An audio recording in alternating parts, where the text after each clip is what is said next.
L'invité de BFM Business, David Doba.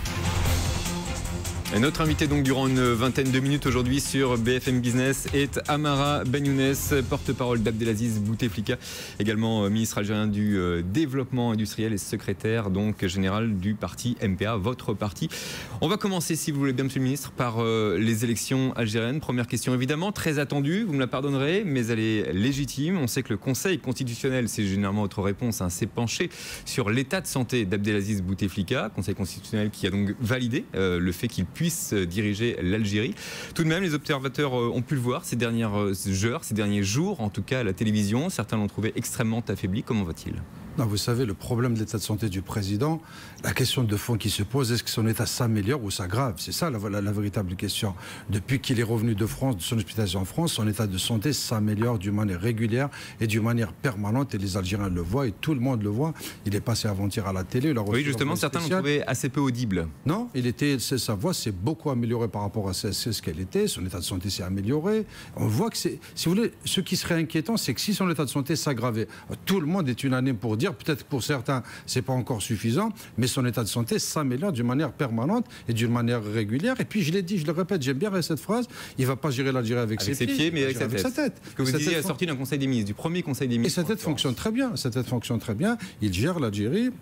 On l'a vu, il a reçu la semaine dernière John Kerry, il a reçu l'émir du Qatar. Vous pensez bien que si vraiment M. John Kerry ou l'émir du Qatar avait trouvé un président affaibli, comme vous dites, extrêmement malade et fatigué, il aurait dit à la sortie. Et puis lui-même ne prendrait jamais le risque de recevoir des délégations étrangères aussi importantes si son état physique ne lui permettait pas. Donc vous êtes totalement confiant pour la suite des événements? Pas de problème. Et puis de toute façon, je le dis toujours, je le répète, c'est le peuple algérien qui choisira le 17. Dans 2 jours. Donc Abdelaziz Bouteflika, il faut le rappeler, tout de même, qui brigue un 4e mandat. Et ça fait donc aujourd'hui déjà 15 ans qu'il est à la tête du pouvoir. L'élection, en tout cas le scrutin a été un petit peu particulier. Comment est-ce que vous le jugez, ce scrutin, à quelques heures maintenant? Vous parlez de campagne électorale. La campagne, pardon. Oui, la campagne électorale, si vous voulez, avait bien démarré. Et puis au fur et à mesure, malheureusement, de l'évolution de la campagne électorale, on a senti un certain nombre d'excès de langage de la part notamment d'un candidat. Nous avons eu, moi personnellement, quelques meetings qui ont été perturbés, envoyé par ce qu'on peut appeler, si vous voulez, l'opposition. Et puis, ces derniers temps, il y a vraiment des dérapages qui sont incroyables, qui sont inacceptables de la part d'un candidat qui peut être président de la République à partir du 17, des menaces directes contre le corps préfectoral algérien, contre leur famille, au cas où il y aurait fraude électorale. Ça, c'est des dérapages qu'on ne peut pas accepter. Alors, vous dites un candidat qui peut ou qui pourrait, mais là encore, je reprends les mots de certains observateurs qui affirment que l'élection est courue d'avance et qu'elle devrait être remportée assez facilement par Abdelaziz Bouteflika. Non, il n'y a pas d'élection. Vous savez, il y a 6 candidats. Parmi eux, notre candidat. Et les 5 autres candidats, je ne sais pas si vous les connaissez ou pas, ce sont des personnes qui sont rompues à la vie politique algérienne. Ça fait au moins une trentaine d'années qu'ils sont dans la vie politique. S'il n'y avait pas un minimum de crédibilité de ce scrutin, ces partis politiques n'auraient pas participé, ces personnalités n'auraient pas participé à cette élection. Et puis, vous allez voir, les journalistes sont présents là-bas. Il y a même un candidat qui a dit qu'il dispose de 60 000 scrutateurs pour pouvoir... Parce que vous savez, il y a toutes les garanties pour que les élections se déroulent d'une manière libre et transparente. Chaque candidat, à la fin du scrutin, peut disposer du procès verbal de chaque bureau de vote. Donc lui, il dit par exemple qu'il a 60 000 personnes qui vont surveiller les bureaux de vote. Si 60 000 vont revenir avec les 60 000 PV, je ne vois pas comment on peut trafiquer les élections. Donc il n'y aura pas de fraude à l'occasion de ces élections? Je l'ai dit, je le répète, le président Bouteflika n'a pas besoin de fraude pour être élu. Il n'y aura pas de fraude lors de ces élections et le peuple algérien tranchera en toute souveraineté, en toute transparence, en toute démocratie, en toute liberté. Un peuple qui paraît tout de même assez peu mobilisé puisque certains observateurs tablent sur une participation nette de 20%. C'est une réalité? Ce sont des chiffres que vous avez? Non, 20% c'est totalement farfelu, c'est un chiffre totalement farfelu. Ce sont ceux qu'on peut lire aujourd'hui dans la presse. Oui, mais vous savez, la presse elle a dit des énormités, certaines presses ont dit des choses incroyables sur ces élections. C'est vrai que nous avons un problème d'abstention qui est d'ailleurs général dans le monde entier. Nous avons surtout un problème d'abstention des jeunes filles, des jeunes garçons algériens. Comment est-ce que vous l'expliquez? Qui ne vont pas voter. Ils sont un peu désintéressés de la politique. C'est à nous, d'ailleurs. Les candidats, les 6 candidats, on fait tous campagne dans ce sens pour demander aux Algériens, pour mobiliser les Algériens pour qu'ils aillent voter massivement. Si demain, il n'y a pas un taux de participation important, ce ne sera pas uniquement la faute du président candidat Bouteflika, ce sera la faute de l'ensemble des candidats qui se sont présentés, qui n'auront pas pu mobiliser la population algérienne. Mais parler de 20% de taux de participation, c'est des chiffres totalement farfelus. Généralement, les élections précédentes, quel était le pourcentage de participation? L'élection présidentielle est particulière en Algérie. L'élection présidentielle a toujours connu un taux de participation important parce que vous savez, c'est l'élection la plus importante dans le pays. Le régime est un régime présidentiel, donc vraiment, il y a beaucoup d'investissement et de mobilisation. Franchement, moi, je pense de mon point de vue, qu'on tournera autour d'un taux de participation qui, moi, ce que je pense personnellement, on sera autour de 60% du taux de participation. 60%. Je pense. Avec des violences à prévoir, selon vous, à l'annonce des résultats. Vous avez déjà mis en garde, menacé les contestataires ce week-end, en l'occurrence, en affirmant que l'État avait des institutions fortes capables de s'opposer à toutes ces violences. Ce ne sont pas des menaces, c'est le rappel. Mise en garde, en tout cas. C'est le rappel, parce que vous savez, il y a 3 étapes dans ces élections. La première étape, elle a été achevée, c'est la campagne électorale, c'est le libre débat organisé entre tous les candidats et la société algérienne. La deuxième étape, c'est le verdict du peuple le 17 avril. La troisième étape, c'est le respect de ce verdict, de ce choix populaire. Et si des personnes veulent contester violemment ou physiquement ou dans la rue le résultat des élections, il y a des lois, il y a des règlements. Il y a des violences aujourd'hui qui ont lieu, notamment en Kabylie, à Gardaïa. Non, il n'y a pas de violence en Kabylie. Là aussi, c'est ce qu'on trouve dans la presse aujourd'hui. Non, il y a eu un seul meeting. D'ailleurs, ça, c'est un problème assez grave. Il y a un seul meeting qui a été annulé durant la campagne électorale. C'est un meeting dans une ville de Kabylie, à Béjaïa, qui a été annulé par notre directeur de campagne, justement pour éviter la violence. C'est le seul meeting annulé.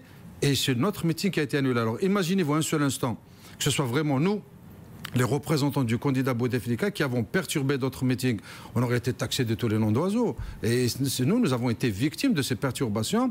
Nous n'avons rien dit, nous avons géré nos meetings, nous avons déposé des recours au niveau de la commission électorale. Mais nous, en tout cas, en tant que représentants du candidat Bouteflika, nous ne nous sommes jamais attaqués à un quelconque candidat, que ce soit de manière physique ou verbale. Alors j'en reviens tout de même à ma question. Est-ce que vous craignez des violences à l'annonce des résultats? Non, pas du tout. Il n'y aura pas de violence. Ceux qui voudront déclencher des violences n'ont qu'à prendre leurs responsabilités.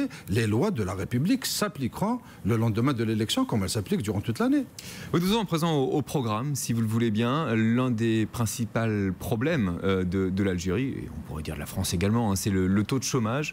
Près de 10% de la population active est au chômage, un chômage qui touche notamment et particulièrement les jeunes instruits qui sortent notamment de l'université.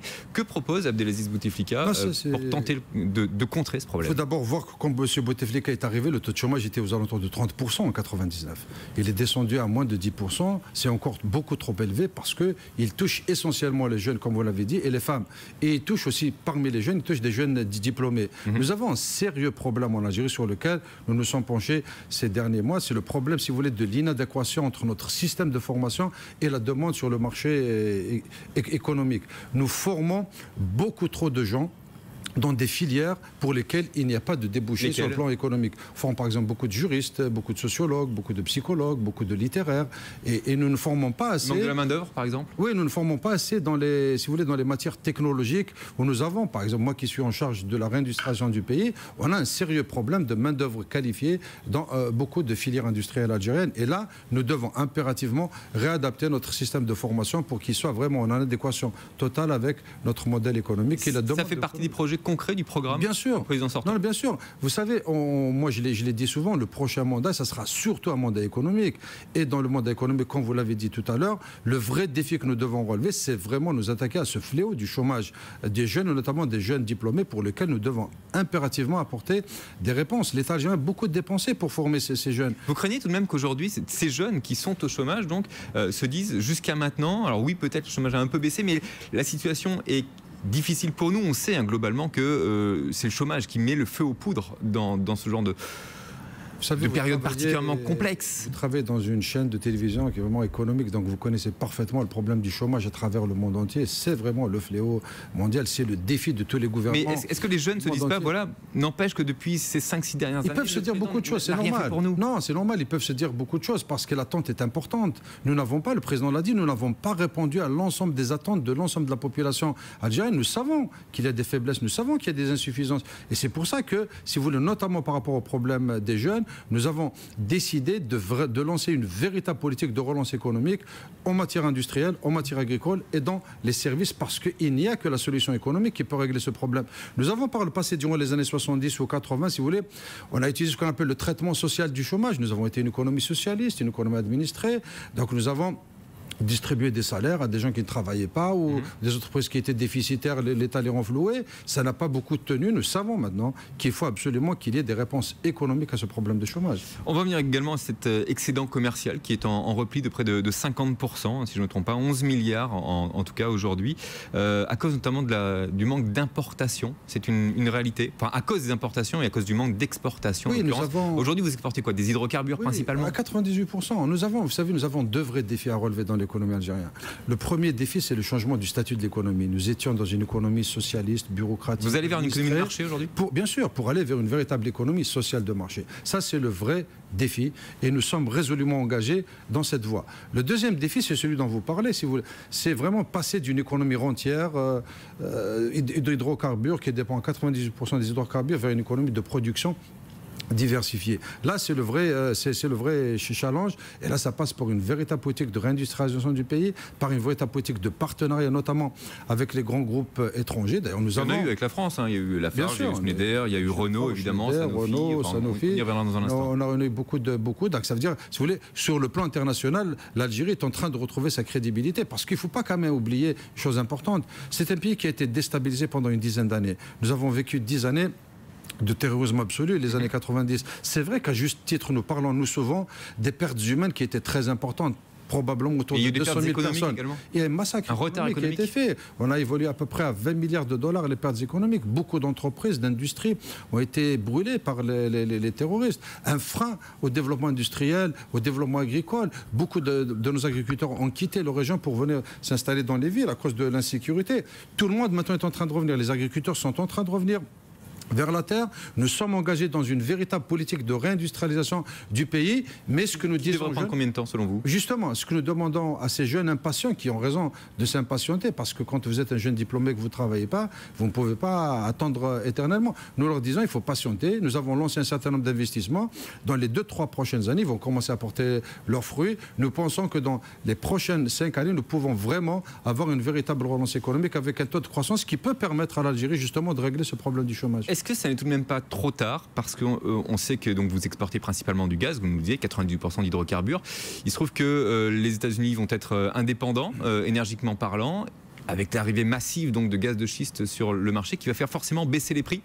Est-ce que là, ce changement n'arrive pas un petit peu trop tard? Non, il n'est jamais trop tard, heureusement. Il n'est jamais trop tard, on est bien d'accord, mais on peut aussi prendre de l'avance. On peut dire qu'il est peut-être un peu tard, mais il n'est pas trop tard pour lancer une véritable politique de réindustrialisation. Et puis nous ne comptons pas exclusivement sur les recettes pétrolières. Et puis même quand vous parlez de gaz de schiste, nous avons de réserves extrêmement importantes. Je parle des prix qui vont forcément baisser. De gaz de schiste, mais vous savez, la demande énergétique mondiale restera toujours une demande importante et nous avons les moyens d'être concurrentiels sur le marché mondial. François Hollande s'est rendu en 2012 en Algérie pour tenter de resserrer les liens entre la France et votre pays. Donc 2 ans plus tard, où en sont ces relations? Moi, je l'ai souvent dit, sur le plan politique, très franchement, les relations sont excellentes entre l'Algérie et la France. Les relations entre notre président Bouteflika et le président François Hollande sont de très bonnes relations. Moi, j'ai la chance de gérer, si vous voulez, les relations économiques entre les deux pays. Nous avons ce qu'on appelle le COMEFA, le comité mixte économique franco-algérien. Du côté français, c'est notre ami M. Montebourg, et du côté algérien, c'est moi-même. Qui a été mis en place il y a 1 an et demi à peu près. Oui, nous avons tenu la dernière réunion ici à Paris au mois de novembre dernier. Et puis M. Jean-Marc Ayrault est venu en Algérie pour le haut comité intergouvernemental. Nous aspirons, nous, à ce que l'excellence des relations politiques soit atteinte aussi sur le plan économique. Il y a beaucoup d'entreprises françaises qui sont en train de venir en Algérie. Venons-en à l'économie. Comment les attirer, ces entreprises françaises? Elles sont nombreuses, on le disait tout à l'heure, donc Renault, Sanofi, Lafarge, Schneider. Comment en attirer d'autres aujourd'hui? Justement, nous, vous savez, nous avons tablé énormément au début sur ces entreprises que nous appelons locomotives, parce que ce sont de très grosses entreprises. Mais derrière, d'ailleurs, on est en accord parfait avec le gouvernement français sur ça, c'est viser les PME, PMI. Mais vous savez, les PME, PMI, avec l'image de marque de l'Algérie qui n'était pas très bonne dans les milieux d'affaires, justement, ces petites et moyennes entreprises, en voyant les très grosses entreprises françaises, c'est celles que vous avez citées, qui venir massivement investir en Algérie, nous pensons que derrière elles vont attirer ce tissu de PME, PMI qui est indispensable au développement de l'économie algérienne. Il y en a d'autres comme ça dans les tuyaux, dans les cartons de ces énormes entreprises françaises. Oui, sommes en discussion. Bon, il y a Saint-Gobain aussi qui vient de s'installer. Nous sommes en discussion. On a créé, si vous voulez, des relations permanentes sur le plan économique. Il y a un monsieur économique qui s'occupe de l'Algérie ici en France, comme nous avons un monsieur ici en Algérie, qui sont en relations permanentes. Nous avons déjà transmis à peu près une trentaine de grands dossiers de filières dans lesquelles nous voulons investir, notamment dans la filière de l'agroalimentaire. Et là, les entreprises françaises sont très bien placées.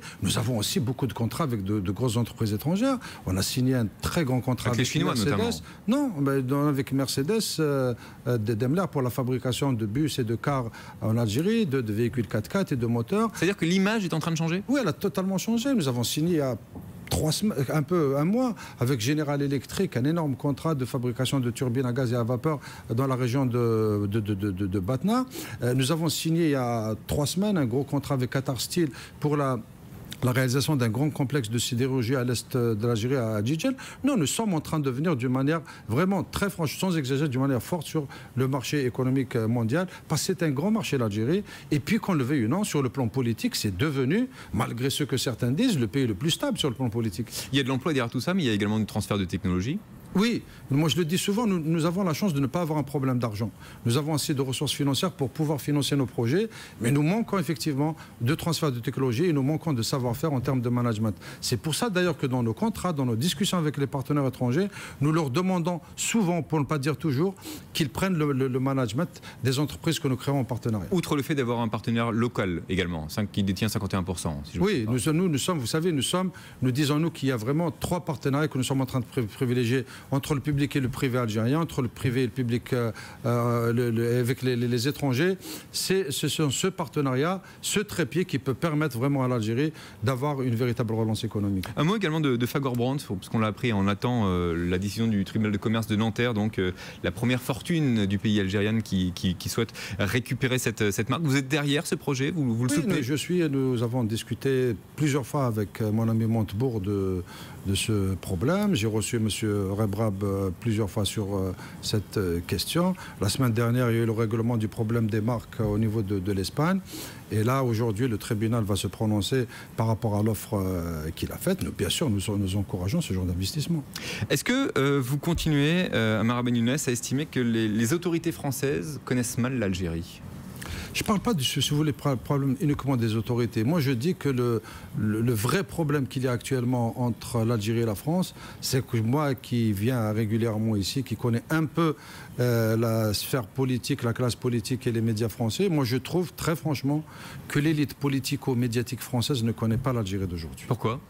Parce qu'elle ne se déplace pas, parce qu'elle ne vient pas en Algérie, parce qu'il n'y a pas de relation. La bureaucratie algérienne continue de faire peur. Laissez-moi terminer juste sur cette affaire. Parce qu'on a l'impression que l'Algérie est gérée par exclusivement des personnes vieilles de 3e âge. Non, c'est notre génération maintenant qui est aux commandes dans le pays, mais notre génération n'est pas du tout connue ici en France, que ce soit par les médias ou que ce soit par la classe politique française. J'en reviens à cette bureaucratie algérienne qui était un point noir également de votre pays. Elle continue à faire peur aujourd'hui. Oui, non, on l'a dit, c'est un vrai problème. Nous sommes vraiment, moi par exemple, dans le domaine de l'industrie, je suis vraiment engagé dans cette affaire de, si vous voulez, d'amélioration du climat des affaires. Et le climat des affaires, c'est essentiellement des problèmes bureaucratiques. L'ancien Premier ministre a sillonné toute l'Algérie, je l'ai accompagné dans l'ensemble de ses déplacements. Il a toujours insisté sur ce fléau de la bureaucratie. Mais vous savez, ça demande du temps, mais nous sommes réellement engagés contre la bureaucratie parce que, vous savez, nous sommes en termes d'administration l'administration organisée un peu comme la France. Hein.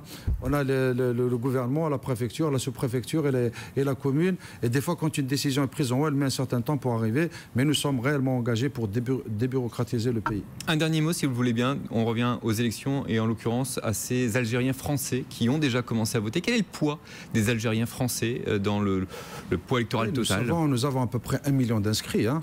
1 million d'inscrits, c'est important. C'est à peu près 22 une population millions. de 33 millions en Algérie. Mais sur 22 millions de votants, à peu près 22-23 millions de votants, nous avons 1 million d'inscrits en France. C'est un vote important. Et puis c'est surtout, comme vous le dites, ils commencent à voter 5 jours avant. Donc l'image qu'ils envoient en Algérie en termes de mobilisation, c'est une image importante aussi. Et puis c'est important, notre communauté algérienne, notamment en France, c'est toujours engagée en faveur de son pays. Merci beaucoup Amara Benyounès d'avoir été l'invité de BFM Business. Aujourd'hui, je rappelle donc que vous êtes ministre algérien du développement industriel, également secrétaire général du MPA et porte-parole, on l'aura compris, donc d'Abdelaziz Bouteflika. Merci encore. Merci à vous.